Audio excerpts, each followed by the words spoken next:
Hello everyone, myself Kulvinder Singh from SK Law Academy।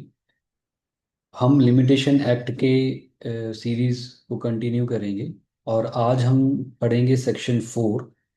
पिछले पिछले lecture में हमने सेक्शन 3 पढ़ा था जो कि जनरल प्रोविजन है, जिसमें कि कोर्ट को ड्यूटी बाउंड करा गया है कि वो अगर कोई सूट अपील और एप्लीकेशन प्रेस्क्राइब्ड पीरियड के बाद एक्सपायरी होने के बाद उसको फाइल करते हैं तो उसको डिसमिस करेगा।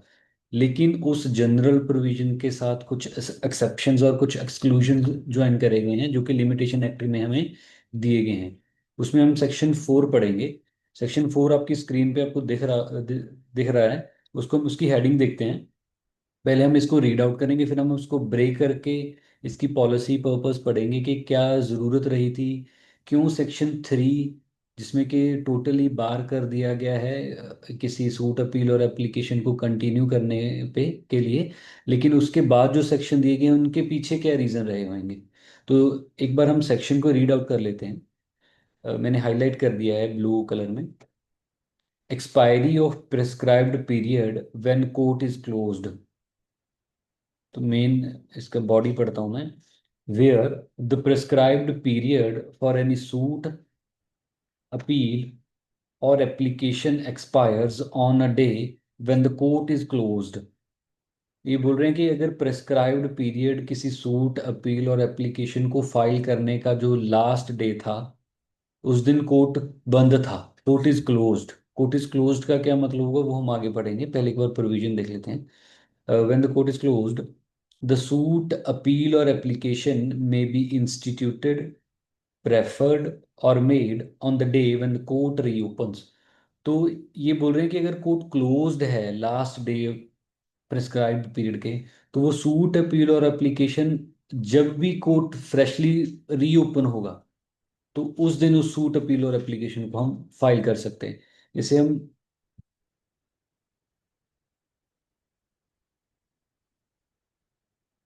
एग्जाम्पल के फॉर्मेट में पढ़ेंगे। For example, cause of action यहाँ राइज हुआ है।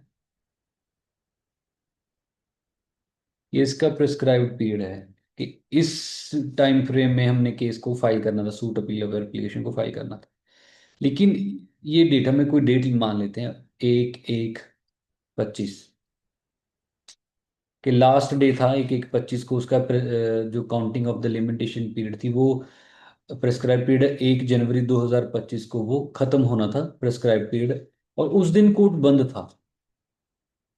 तो अब उसके पास क्या ऑप्शन है, सेक्शन 4 सपोर्ट करता है कि जब कोर्ट 1 तारीख के बाद जिस दिन भी, पहले दिन कोर्ट खुलेगा, 2 को खुले, 3 को खुले, 4 को खुले, जिस दिन भी कोर्ट रीओपन होगा वो सूट अपील और एप्लीकेशन उस दिन फाइल की जा सकती है। ये हमें एक लिटरल मीनिंग अगर हम इसका सेक्शन 4 का देखेंगे तो ये है।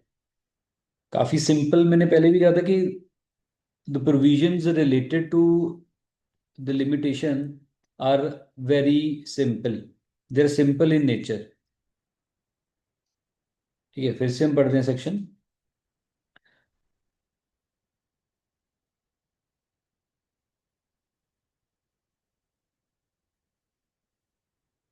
where the prescribed period for any suit, appeal or application expires on a day when the court is closed।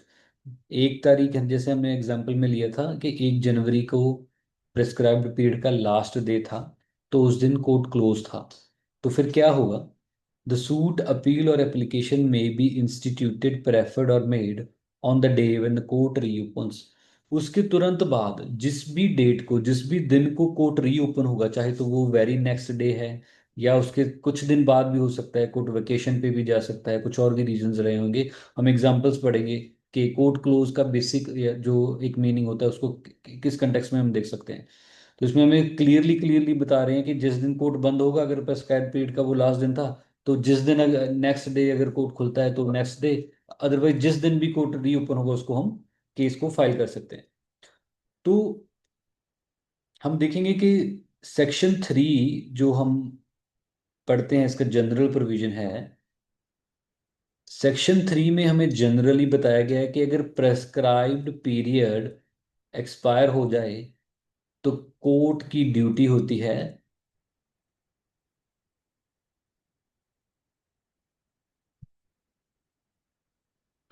To dismiss the suit,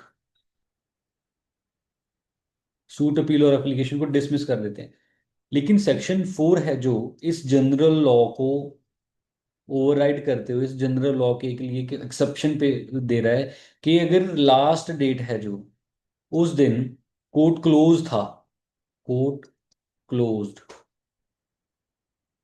तो जो सूट अपील और एप्लीकेशन उसको डिसमिस नहीं करेंगे हम, रेदर उसको, जो भी नेक्स्ट डे कोर्ट ओपन होता है, when court reopens, on that day it can be filed. So this is an exception. Section 4 is an exception to the general rule of Section 3. तो इस दोनों में अगर क्या डिफरेंस क्या रहता है, जनरल रूल हमें जनरली उसको मानना होता है, जो लॉ ले डाउन कर दिया उसको मानना होता है, लेकिन जो एक्सेप्शंस होती हैं उनको जनरल नहीं देखना है, उनको वेरी स्ट्रिक्टली हमने फॉलो करना है।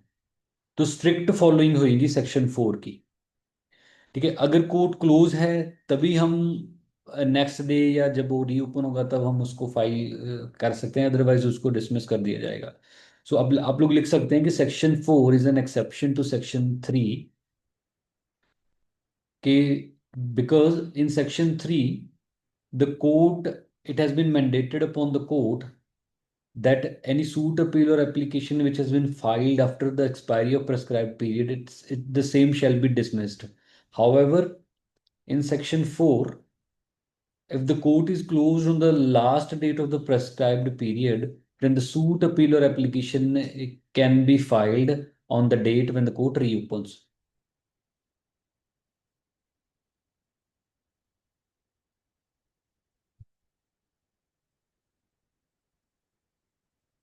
नाउ हम इसकी पॉलिसी देखेंगे अब कि सेक्शन 4 की पॉलिसी क्या है। एक जगह तो सेक्शन 3 हमें बता रहा है कि आपको डिसमिस ही कर देना है, आपको अगर शुरुआत ही है, फाइल ही करा हुआ है, तो उसको टेक अपॉन ही नहीं करना है। और सेक्शन 4 हमें बता रहा है कि अगर कोर्ट क्लोज है तो भाई हम उसको ले सकते हैं। तो इसकी पॉलिसी या रीजन हम लिख सकते हैं कि व्हाट इज द रीजन और what is the policy behind this. So there are two Maxim's,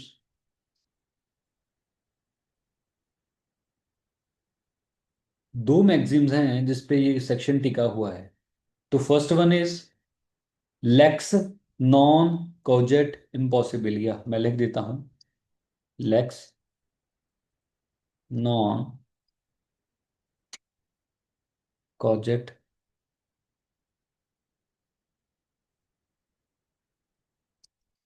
इम्पॉसिबिलिया। तो ये पहला मैक्सिम ये है, हम इसको डिस्कस करते हैं।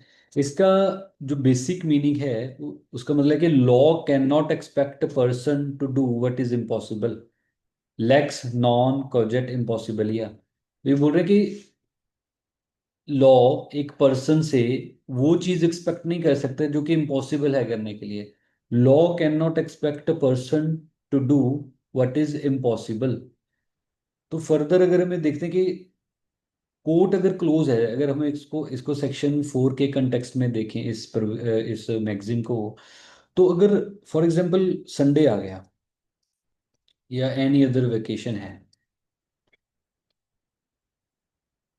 ठीक है, तो 1/1/25 को संडे और या कोई वेकेशन है, और उसी दिन प्रेस्क्राइब्ड पीरियड का लास्ट डे है, ठीक है। अगर हम इसको लिटरली सेक्शन 3 को अप्लाई करें तो द सूट अपील और application will not be taken upon, उसको हम फाइल ही नहीं कर सकते हैं। अगर फाइल कर भी दी गई है, अगर डिफेंडेंट कोई प्ली रेज कर देगा तो that the same will be dismissed. However this provision, this maxim lex non cogit impossibilia enables a person, इसमें एक पर्सन को एक एक्स्ट्रा अपॉर्चुनिटी दी जाती है कि जो चीज़ इम्पॉसिबल है, अगर कोर्ट क्लोज है तो it is impossible for the person, for the specific person to file appeal suit और application on the court, on the closure of court, कि जिस दिन कोर्ट ही बंद है उस दिन वो कैसे फाइल करेगा। जिस दिन कोर्ट की रजिस्ट्री, जो फाइलिंग काउंटर है वो ही बंद है, तो हाउ इट इज पॉसिबल कि वो केस को या सूट को या अपील को फाइल कर सकता है। तो इसका रीजन है या पॉलिसी है सेक्शन के बिहाइंड कि लेक्स नॉन कॉजेट इम्पॉसिबल, या law can not expect a person to do impossible. So उस इम्पॉसिबल को पॉसिबल करने के लिए उन्होंने एक्सेप्शन दी है सेक्शन 4 में कि जिस दिन कोर्ट खुल जाएगा, फॉर एग्जाम्पल 2 जनवरी को कोर्ट खुल रहा है या 3 को खुल रहा है, जिस दिन कोर्ट खुल जाएगा वो सूट, अपील और एप्लीकेशन है फाइल कर सकता है। क्लियर?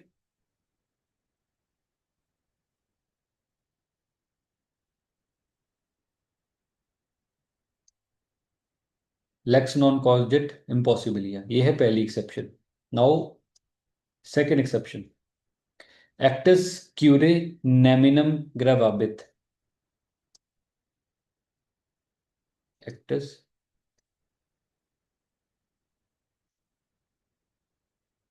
क्यूरे neminem gravabit. सो ये भी थोड़ा थोड़ा इस पिछले वाले जो मैगजीन पढ़ के हैं उसके साथ मैच करता है। इसका लिटरल मीनिंग है कि the act of court can not prejudice anyone, कि act of court can not prejudice anyone. तो यहाँ पे पहले में बोल रहे हैं कि अगर जो लॉ है वो एक पर्सन से एक्सपेक्ट नहीं करेगा कि जो चीज़ इम्पॉसिबल है उसने वो परफॉर्म करनी है। तो दूसरा चीज़ बोल रहे हैं कि अगर कोर्ट की अगर कोई एक्ट है, जो कोर्ट का कोई एक्ट है, वो रीजन नहीं बन सकता है कि किसी और पर्सन के साथ वो प्रिजुडिस करे। वही फिर इसको सेक्शन 4 के कंटेक्स्ट में अगर देखें, अगर कोर्ट क्लोज है, ठीक है, किसी भी रीजन की वजह से, कोई वेकेशन है, कोई हॉलीडे है, कोई स्ट्राइक है, कोई गवर्नमेंट ने या एडमिनिस्ट्रेशन ने कोई ऑर्डर जारी कर रखा है, तो उसमें एक स्पेसिफिक पर्सन या एक पर्टिकुलर पर्सन का उसमें कोई इन्वॉल्वमेंट नहीं होता है, कोई रिस्पॉन्सिबिलिटी नहीं होती है। ठीक है, अगर उसका कोई इन्वॉल्वमेंट नहीं है, उसका उसके पार्ट पे कोई एक्ट नहीं आया है, तो फिर वो एक्ट जो उसने करा ही नहीं है, उसका उसको डैमेजेस नहीं देने पड़ेंगे। कोर्ट क्लोज्ड, एक नॉर्मल पर्सन, एक लिटिगेंट के पास इतना पावर नहीं है कि वो कोर्ट को क्लोज रख सकता है। अगर कोर्ट क्लोज्ड है due to some reason that are beyond the control of the person, then this maxim come into play that an act of court cannot prejudice anyone। Court close है, उसका act है, किसी person का act नहीं है, तो अगर वो क्लोज होगा तो वो प्रेजुडिस किसी पर्सन को नहीं कर सकता है। फाइन? क्लियर? तो दोनों का मीनिंग अगर हम रीजन देखें तो यही है कि लॉ या कोर्ट की वजह से, अगर कोर्ट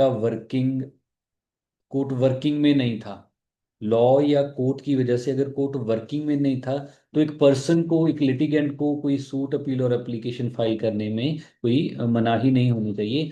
वो उसी चीज को, उसी रीजन को, उसी पॉलिसी को है जो सेक्शन 4 सपोर्ट करता है। Any holiday, any public holiday, it is never been in the hand of the person. Got my point? आप लोग कमेंट में बता सकते हो, अगर कोई आपका क्वेश्चन होता है तो वो भी पूछ सकते हो। So now the question arise कि हम बार बार बात कर रहे हैं कि court is close, court is close, court is close. तो when will be court be deemed to be close? When will court be deemed to be closed?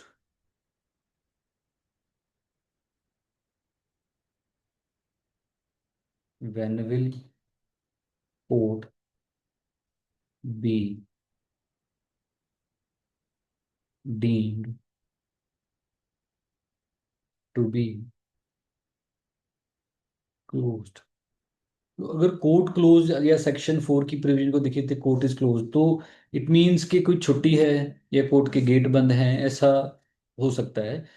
तो कब हम मानेंगे? अलग अलग सिचुएशंस हो सकती हैं, अलग अलग एग्जाम्पल्स हम इसको सेट कर सकते हैं। तो इसमें एक बेसिक चीज है वो जो देखनी है कि फंक्शनिंग ऑफ कोर्ट अफेक्ट हो रही है। मैं बोल देता हूं, when it is not functioning on the last day of the prescribed period. अगर कोर्ट, जैसे हमने एग्जांपल ली था 1/1/25 को, the court is not functioning on this date.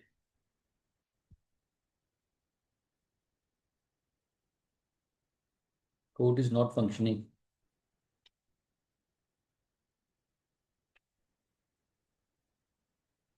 Court is not functioning on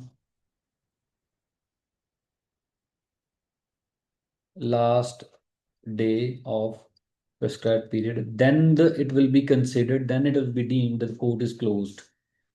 So there are a lot of examples that we can take.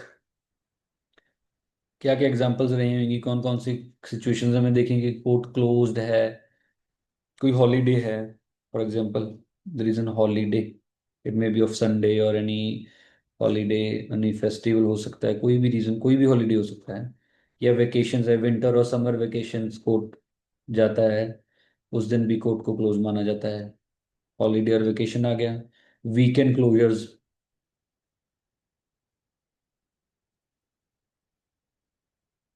Weekend पे अगर court close है then also it fall under this के court is closed. Next है कि unexpected closures भी हो सकते हैं। अनएक्सपेक्टेड क्लोजर के, फॉर एग्जांपल कोई पेंडेमिक आ गया, या अभी recently Indo Pak war situation हुई थी। On that time also administration has ordered कि सभी चीज़ों को बंद किया जाए, पब्लिक प्लेसेस को, for the safety of the people. तो वो अनएक्सपेक्टेड था। अगर उस टाइम के दौरान किसी का प्रेस्क्राइब्ड पीरियड का फाइनल डे या लास्ट डे होगा तो वो एक्सटेंड हो गया होगा, एक्सटेंड किया गया था। नो फाइलिंग वर्क, कोई फाइलिंग वर्क नहीं हो रहा है, मतलब जहाँ पे फाइलिंग काउंटर है या रजिस्ट्री काउंटर है वहाँ पे कोई लोगों ने स्ट्राइक कर दी है, या वहाँ पे फाइलिंग वर्क हो ही नहीं रहा है, या लॉयर्स स्ट्राइक पे चले गए हैं, तो there can be ample of things. तो बेसिक हमने क्या देखना है कि कोर्ट क्लोज था। तो ये चीज कैसे देखेंगे कोर्ट क्लोज था।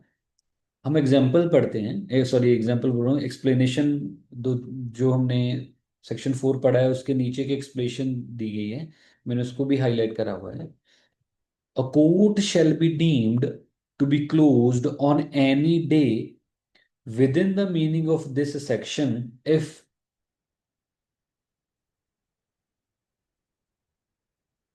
within the meaning of this section if during any part of its normal working hours it remains closed on that day।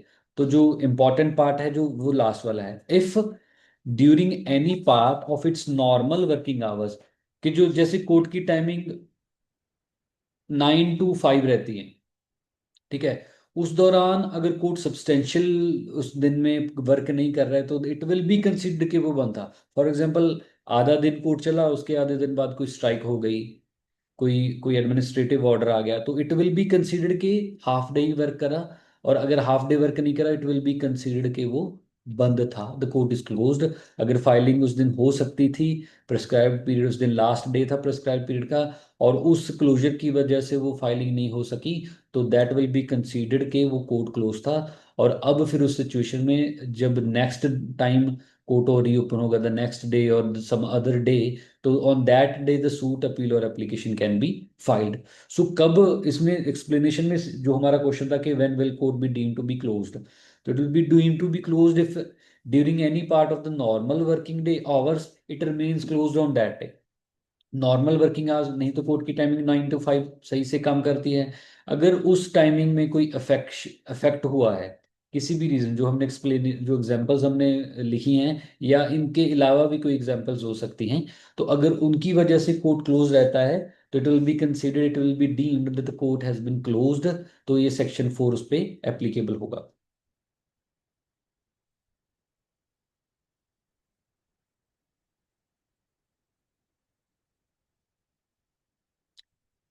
Clear.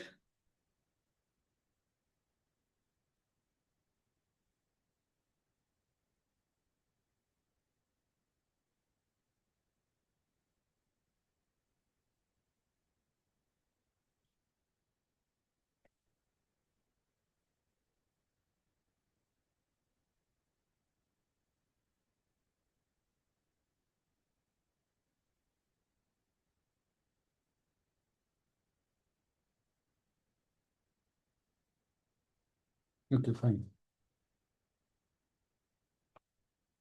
Now हम एक केस लॉ लिखते हैं।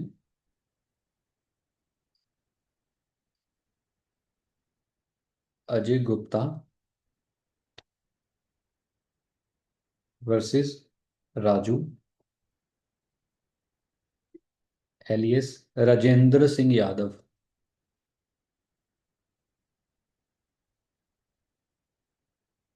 Rajendra Singh Yadav 2016 supreme court. Ajay Gupta versus Raju alias Rajendra Singh Yadav. इसके मैं facts बता देता हूँ। इसमें क्या था कि 31 दिसंबर 2010 को इट वाज लास्ट डेट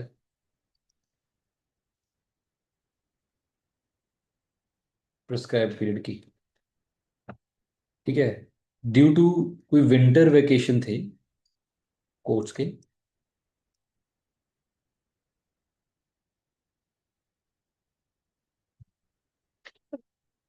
तो केस फाइल होता है इस दिन। तो ऑब्वियस था कि कोर्ट क्लोज था, तो इस दिन तो फाइल नहीं होगा, हमने सेक्शन 4 में पढ़ ही लिया है। तो उन्होंने केस फाइल करा 3/1/2011 को। ठीक है। रीजन बताया कि सैटरडे को, नेक्स्ट डे सैटरडे था, ये था फ्राइडे। फ्राइडे को वेकेशन के लास्ट डे था, वेकेशन का, और last day of prescribe period था।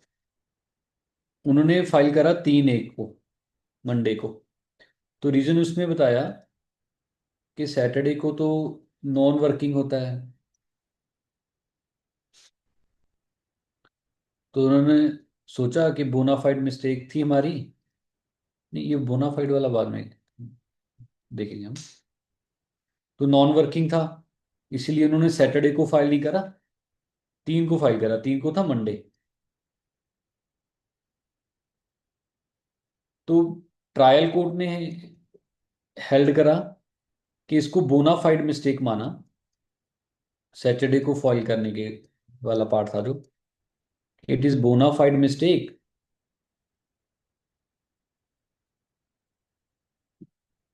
तो उसने अलाउ कर दिया कि सेक्शन 4 एप्लीकेबल होगा ट्रायल कोर्ट।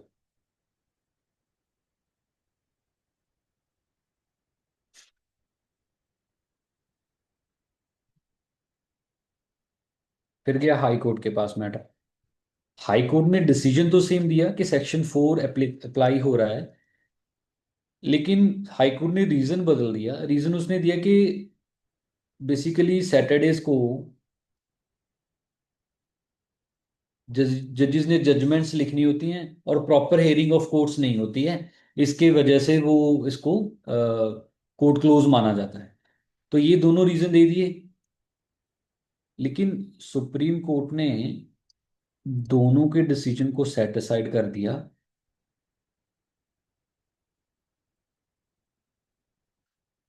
और ट्रायल कोर्ट के रीजन को बोला कि सेक्शन 4 एक एक्सेप्शन है, जिसको हम लिटरली ही अप्लाई करेंगे, इज एन एक्सेप्शन जो स्ट्रिक्टली फॉलो।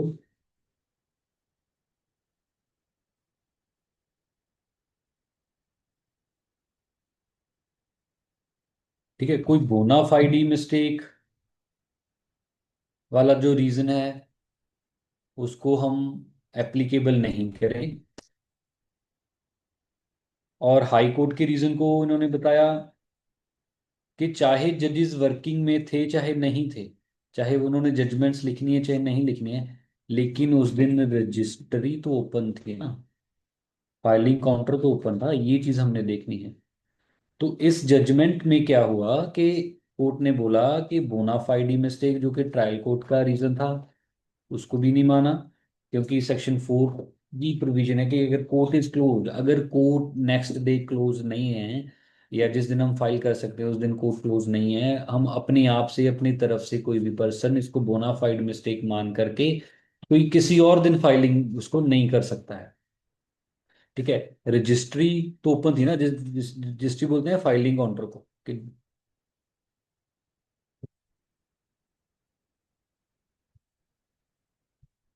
अगर फाइलिंग काउंटर ओपन है फिर कोई कोर्ट को क्लोज नहीं मान सकता। ठीक, अजय गुप्ता वर्सेस राजू एलियस राजेंद्र सिंह यादव।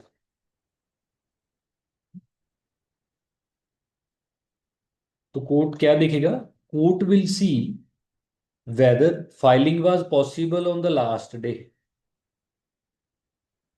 तो इससे हमने ऑब्जर्व करा, इस केस से ऑब्जर्व करा, court will see whether filing of the case was possible on the last day of the prescribed period. अगर पॉसिबल था फाइलिंग,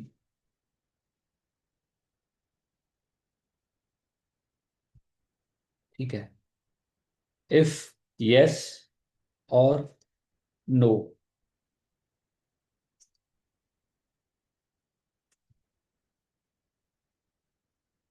अगर तो फाइलिंग पॉसिबल है, फाइन, तो फिर कोर्ट ओपन ही माना जाएगा, कोर्ट को क्लोज नहीं माना जाएगा। Court is open. अगर फाइलिंग पॉसिबल नहीं है तो कोर्ट को क्लोज माना जाएगा।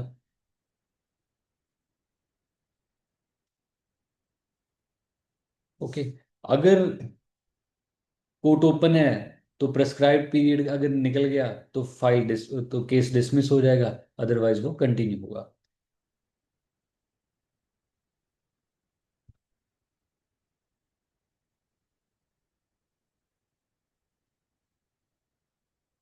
Got my point?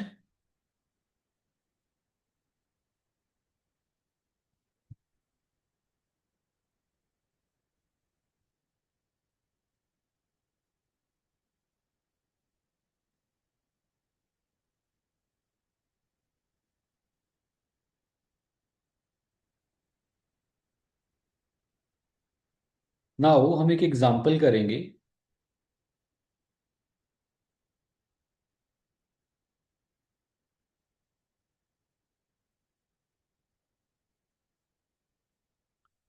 Cause of action arise हुआ, प्रेस्क्राइब पीरियड था यहां तक, लास्ट डे पे कोर्ट क्लोज था, कोर्ट वाज क्लोज्ड, रीओपन्स, रीओपन हुआ। तो यहां पे जब रीओपन हुआ तो जो सूट था,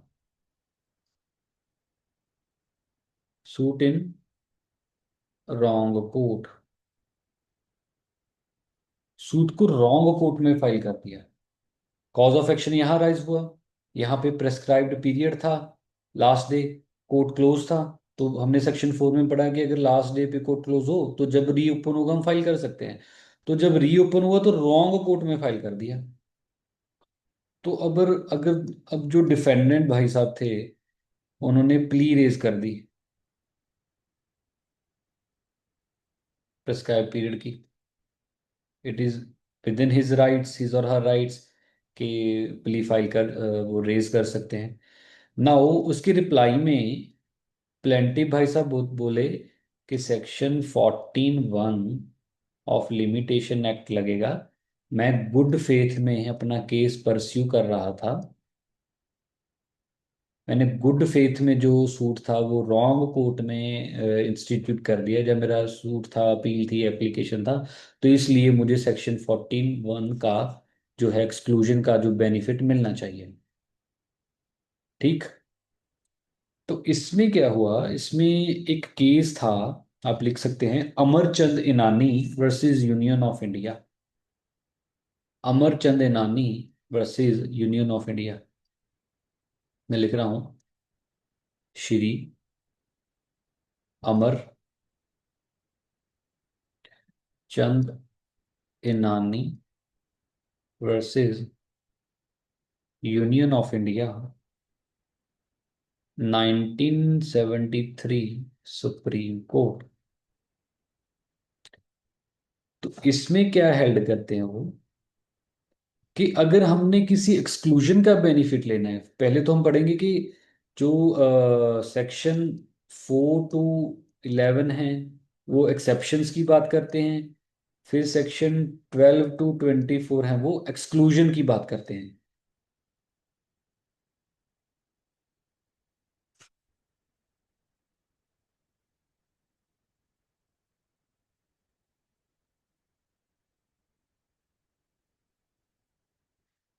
थोड़ा ब्रॉड कर लेते हैं।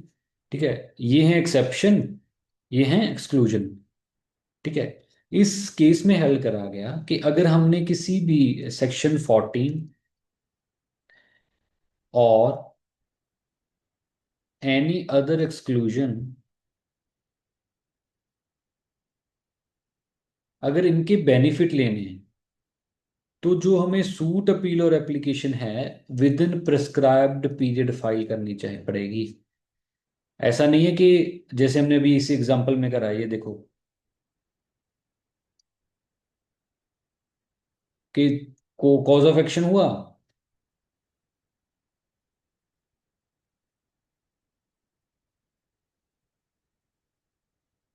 कॉज ऑफ एक्शन हुआ, कोर्ट क्लोज था प्रेस्क्राइब पीरियड वाले दिन, और जब वो रीओपन हुआ कोर्ट तो रॉन्ग कोर्ट में फाइल कर दिया। तो अब यहाँ पे प्लेंटिफ जो है वो ये प्ली नहीं रेज कर सकता कि मैं तो गुड फेथ में चल रहा था। No, it will not be considered, plaintiff का प्ली कंसिडर नहीं करा जाएगा।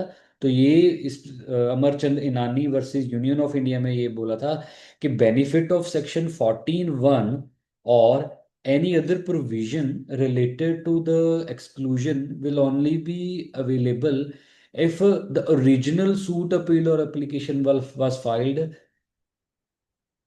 in the prescribed period or after the prescribed period in proper court। अगर प्रॉपर कोर्ट में एप्लीकेबल, सॉरी, अगर प्रॉपर कोर्ट में सूट अपील और एप्लीकेशन फाइल करा गया है, उसकी वजह से वो प्रेस्क्राइब पीरियड वाला क्वेश्चन रेज होता है, देन एक्सक्लूजन का बेनिफिट मिल सकता है, अदरवाइज नहीं मिलेगा।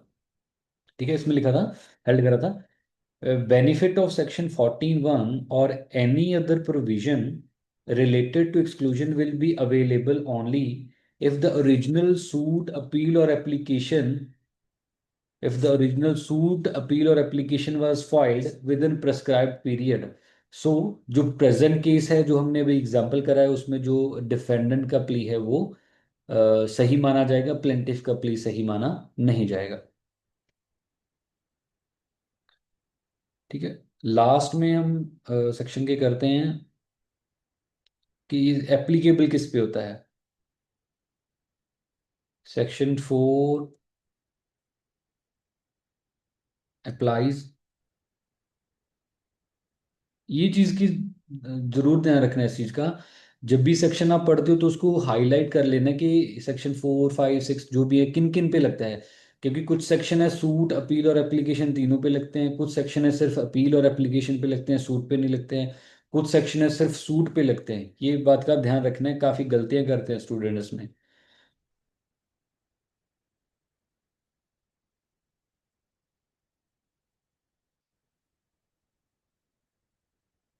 सूट अपील और एप्लीकेशन तो किस तरह की एप्लीकेशन, चाहे वो एग्जीक्यूशन की एप्लीकेशन है,